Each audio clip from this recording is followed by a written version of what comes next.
Friends ரீசெண்டாக பார்த்தீங்கன்னா வாய் நூடுல்ஸை ரொம்ப நாளாக ட்ரை பண்ணணும்னு என் பொண்ணு கேட்டுட்டு இருந்தனால டக்குன்னு எனக்கு டிபார்ட்மெண்ட் ஸ்டோரில் டக்குன்னு படிச்சு அதான் வாங்கினேன். இதோட ப்ரைஸ் பார்த்தீங்கன்னா கிட்டத்தட்ட 15 rupees வருது. எப்பயுமே இது வாங்கும்போது எக்ஸ்பைரி டேட் பார்த்து வாங்கிக்கோங்க. ஸோ இது எப்படி இருக்குன்னு பார்க்கலாம் வாங்க. இது எப்படி பண்ணுங்கிறது ஆஸ் யூஷுவல் பார்த்தீங்கன்னா இன்ஸ்ட்ரக்ஷன்ஸ் எல்லாம் கொடுத்துருக்காங்க. இதை நான் சொல்லி தெரியணும்னு அவசியம் இல்லை. பட் நீங்கள் சொல்லணும்னு நீங்கள் ஆசைப்பட்டீங்கன்னா நான் சொல்கிறேன், எனக்கு ஒன்றும் பிரச்சனை இல்லை. ஆஸ் யூஷுவல் நூடுல்ஸ் செய்கிற மாதிரி தாங்க. நமக்கு எவ்வளோ பேக்கெட் இருக்கோ அதுக்கு தகுந்த மாதிரி தண்ணி ஊற்றணும்னு கொடுத்துருக்காங்க. ஸோ இது பார்த்தீங்கன்னா கிட்டத்தட்ட பார்த்தீங்கன்னா ஒரு கிளாஸ் 1/4 ஒரு 1 கிளாஸ் ஃபுல்லாகவும் ஒரு 1/4 கிளாஸ் டோட்டலாக வர மாதிரி தண்ணி ஊற்றிக்கோங்க.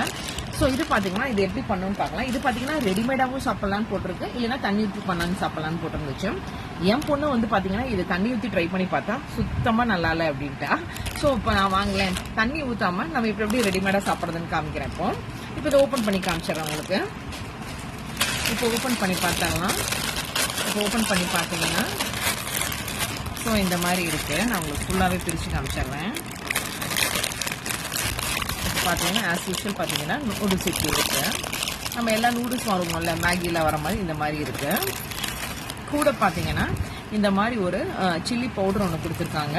அது போக பார்த்தீங்கன்னா ஒரு ஆனியன் ஃப்ளேவர் ஆயிலும் அப்புறம் டேஸ்ட் என்ஹான்சர்னு இந்த மாதிரி ஒன்று கொடுத்துருக்காங்க. ஸோ ஃபர்ஸ்ட் வந்து சில்லி பவுடரு, அதுக்கப்புறம் ஆனியன் ஆயிலும் இதையும் போட்டிருக்காங்க. இதை வந்து பார்த்தீங்கன்னா இப்படி நல்லா ஸ்மாஷ் பண்ணிக்கணும். நீங்கள் ட்ரையாக சாப்பிட்ற மாதிரி இருந்துச்சுன்னா. பட் இதை நான் சும்மா சாப்பிட்டு பார்க்கலாம், இதெல்லாம் எல்லாமே ட்ரை பண்ணி பார்த்தேன். இது சும்மா சாப்பிட்றக்கே பார்த்தீங்கன்னா கொஞ்சம் சால்ட்டியாக இருக்குது. இது கிட்ஸுக்கு அடிக்கடி வாங்கி கொடுக்காதீங்கன்னே சொல்லுவேன். பொதுவாகவே நூடுல்ஸில் கொஞ்சம் சால்ட் அதிகமாக இருக்கும். இந்த நூடுல்ஸ்லையும் பார்த்தீங்கன்னா நார்மல் நூடுல்ஸோடவே கொஞ்சம் சால்ட் அதிகமாக இருக்கும் மாதிரி எனக்கு ஃபீல் ஆச்சு. அப்படி உங்களுக்கு எத்தனை பேருக்கு இந்த மாதிரி ஃபீல் ஆயிருக்குங்கிறத மறக்காமல் சொல்லுங்கள். இப்போ இதை நான் எப்படி சாப்பிட்ணுன்னு சொல்கிறேன். ஸோ இது நிறைய பேருக்கு தெரிஞ்சிருக்கலாம், தெரியாதவங்களுக்கு இது கொஞ்சம் யூஸ்ஃபுல்லாகவும் இருக்கலாம். ஸோ இதை பார்த்தீங்கன்னா நல்லா இப்படி வந்து கையில் ஸ்மாஷ் பண்ணிக்கோங்க. நல்லா ஸ்மாஷ் பண்ணிவிட்டு இதுக்கப்புறம் பார்த்தீங்கன்னா ஆஸ் யூஷுவல் வந்து இது எல்லாத்தையும் போட்டு மிக்ஸ் பண்ணி நம்ம ஒரு ஸ்பூனில் மிக்ஸ் பண்ணி சாப்பிட வேண்டியது தான். வந்து ஆஸ் யூஷுவல் வந்து ரெண்டுத்தையும் ஒட்டுக்காக இருக்கனால கட் பண்ணுறதுக்கு ஈஸியாக இருக்கும். ஸோ இப்போ பாருங்களேன், இப்போ ரெண்டுத்தையுமே போடுறேன். ஸோ பவுடர் இங்கே வருது. ஃபர்ஸ்ட் ஆஸ் யூஷுவல் அந்த நூடுல்ஸோட பவுடர் வருது.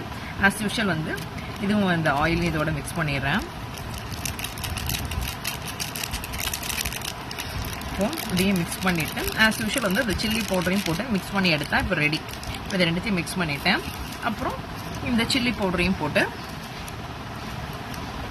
நான் இதை ஆக்சுவலாக பார்த்தீங்கன்னா கட் பண்ணுறது இதுதான் கரெக்டான மெத்தடு.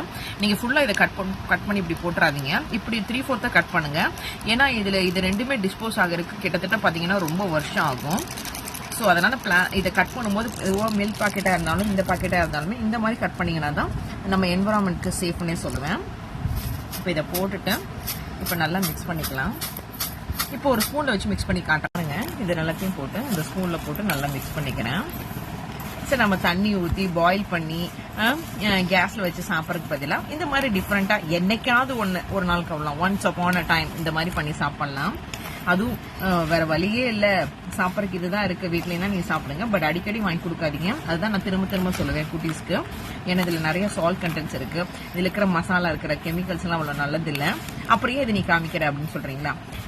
எப்பவோ திடீர்னு வாங்கினேன். இது பாத்தீங்கன்னா கிட்டத்தட்ட வாங்கி நான் பல வருஷங்கள் ஆச்சுன்னே சொல்லுவேன். அதனால தான் நான் இப்போ வாங்கினேன். இப்போ பாருங்க, இப்போ எல்லாத்தையும் நல்லா மிக்ஸ் பண்ணிட்டேன். இப்போ அது ரெடி ஆயிடுச்சு.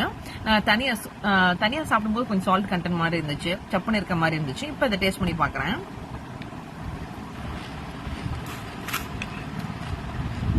பரவாயில்லைங்க, ஸ்நாக்ஸுக்கும் சாப்பிடலாம் அந்த மாதிரி இருக்கு.